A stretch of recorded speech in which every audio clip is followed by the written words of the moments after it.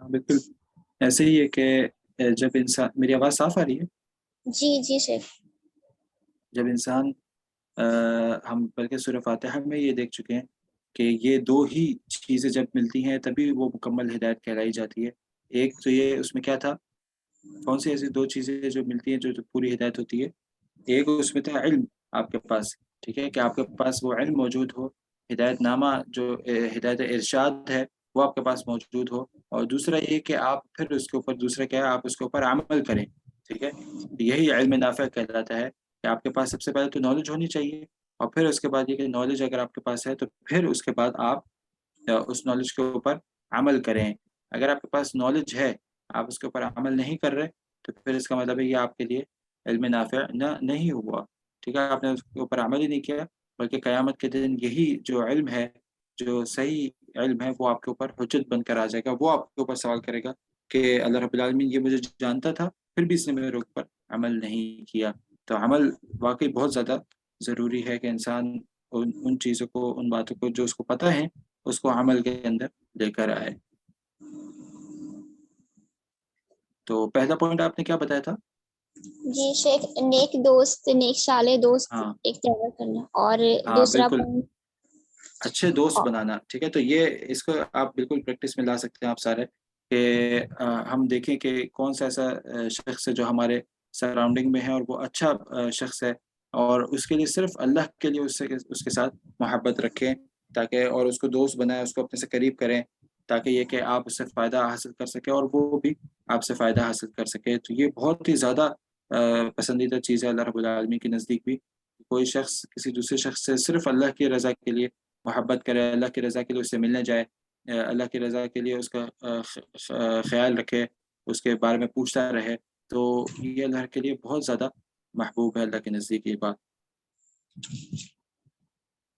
ٹھیک ہے، تو آپ لوگوں نے اپنے قریب ایک ایسے دوست تلاش کر کے اور پھر اس کے ساتھ آپ لوگوں نے دوستی کرنی ہے، اور نیت یہی ہو کہ اس کے ساتھ میری دوستی کا مقصد کوئی دنیاوی غرض نہیں ہے، بلکہ خاص طور پہ اس شخص کے ساتھ میری جو دوستی ہے وہ صرف اللہ کے لیے ہے، اور تاکہ یہ کہ میں اس سے فائدہ حاصل کرتا رہوں دین میں، اور یہ میرے سے فائدہ حاصل کرتا رہے دین میں. تو ایک جو بندہ ہے آپ اس کو اپنے ساتھ ملائیں. بہت دفعہ ایسا ہوتا ہے کہ آپ کو ایسا شخص ملتا بھی ہے، لیکن یہ کہ آپ ایک دو دفعہ اس کے ساتھ رہ کے اور پھر وہ دوریاں آ جاتی ہیں، آپ اس کو میسج بھی نہیں کر پاتے، اس سے ملاقات نہیں کر پاتے. تو خاص طور پہ وقت نکالیں.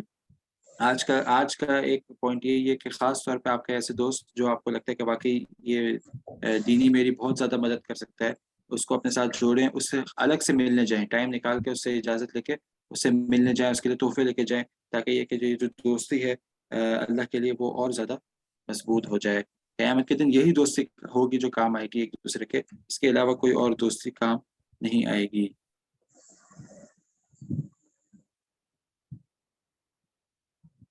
جی، اور کوئی بات، اور کوئی چیز؟ جی شیخ، دوسری پوائنٹ کے خلوت میں گناہ سے بچیں. ہاں بالکل، خلوت میں یہ کہ خلوت میں جیسے ہم نے یہاں بھی دیکھا جب وہ اپنے شیطانوں کے ساتھ خلوت میں ہوتے تھے، تو خلوت میں بہت زیادہ ضرورت ہوتی ہے کہ انسان جو ہے وہ اپنے دماغ میں بات رکھے کہ اللہ رب العالمین مجھے ہمیشہ ہر وقت دیکھ رہا ہے، اور اللہ رب العالمین سے کوئی بھی چیز چھپی بھی نہیں ہے۔ کل کو اگر میرے سے یہ سوال ہوتا ہے کہ آپ نے یہ گناہ کیوں کیا، تو میں اس کا کیا جواب دے سکتا ہوں؟ تو اس سے انسان کو چاہیے کہ اپنے آپ کو محفوظ رکھے بہت زیادہ۔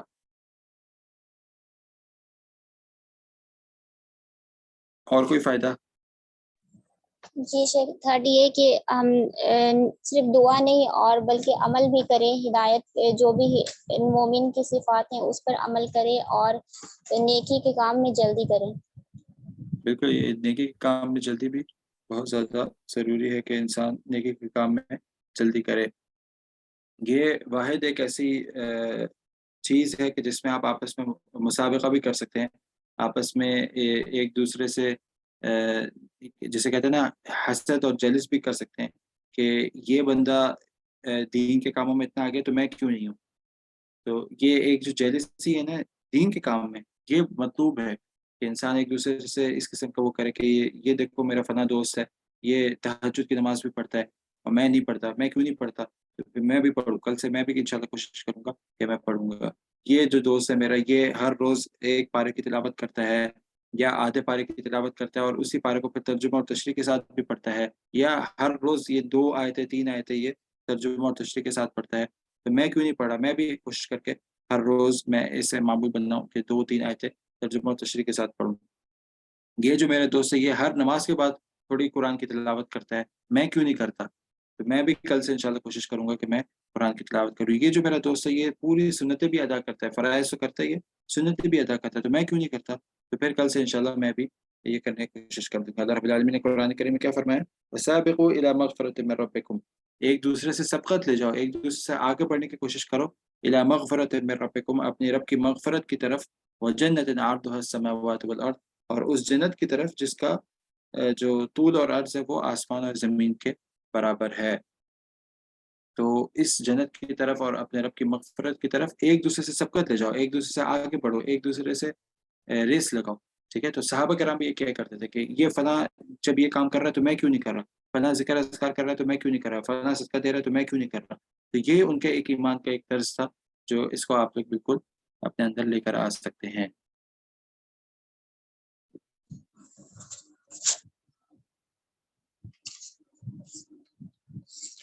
اور کوئی چیز؟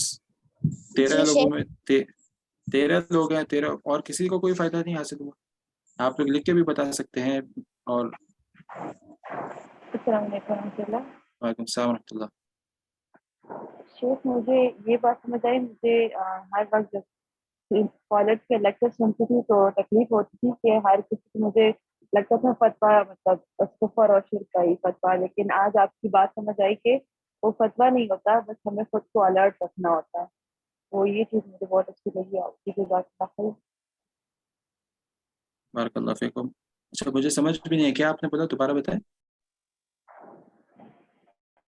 میں کہہ رہی ہوں کہ نارملی میں اسکالرس کو جو سنتی ہوں تو مطلب بار بار ایسے فیل ہوتا ہے جیسے یہ فتویٰ جھاڑ رہے ہیں، ہر وقت لگتا ہے کہ فتویٰ ہے، کفر کا فتویٰ ہے، لیکن آپ کے لیکچر سے لگا کہ یہ فتویٰ نہیں ہے، یہ ہمیں خود کو خبردار کرنا ہوتا ہے کہ یہ چیز ان میں موجود ہے، تو اس سے ہم نے خود کو بچانا ہے۔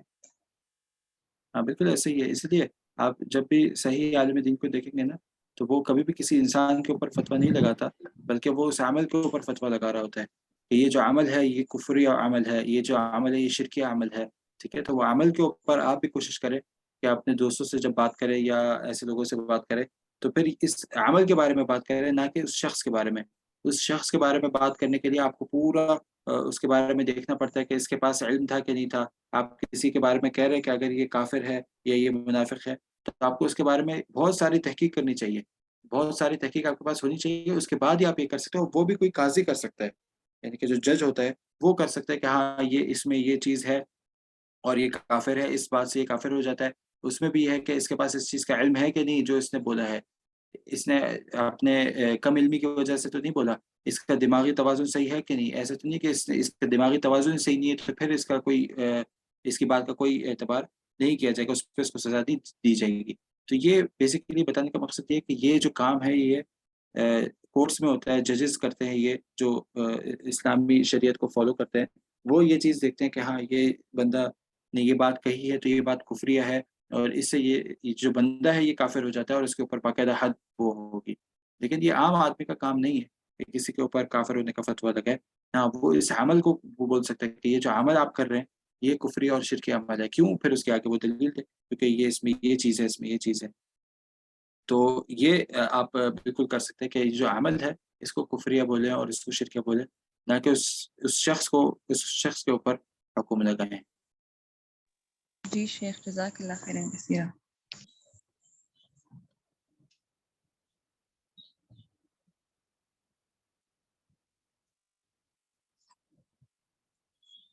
مومنین کی صفات کہتی بالکل آپ یہاں سینڈ کر دیں مثلا انشاءاللہ.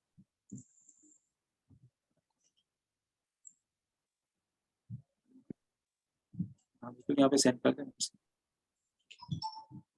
شیخ ایک اور پوائنٹ یہ ہے کہ ہم جیسے کہ جب دین کی طرف آتے ہیں اور نماز وغیرہ پڑھنے لگتے ہیں یا پھر کچھ بھی عمل کرنے لگتے ہیں تو خود کو بہت ہی بڑا سمجھنے لگتے ہیں. جیسا کہ آپ نے کہا تھا کہ مطلب جو نہیں بھی عمل کرتے اس کو بھی ہمیں ابھارنا چاہیے، اس سے بھی تھوڑی بہت دوستی رکھنی چاہیے، دور سے ہی صحیح لیکن دوستی رکھنی چاہیے تاکہ وہ بھی دین کی طرف آئیں. اور لیکن ہماری ایسی رویے کی وجہ سے مطلب ہم ان کو کہتے ہیں کہ آپ بہت گناہ گار ہو وغیرہ وغیرہ ان پہ کہہ کر اور ان کو بھی دور کر دیتے ہیں، جو وہ قریب ہوتے ہیں دین سے اور بھی ان کو دور کر دیتے ہیں.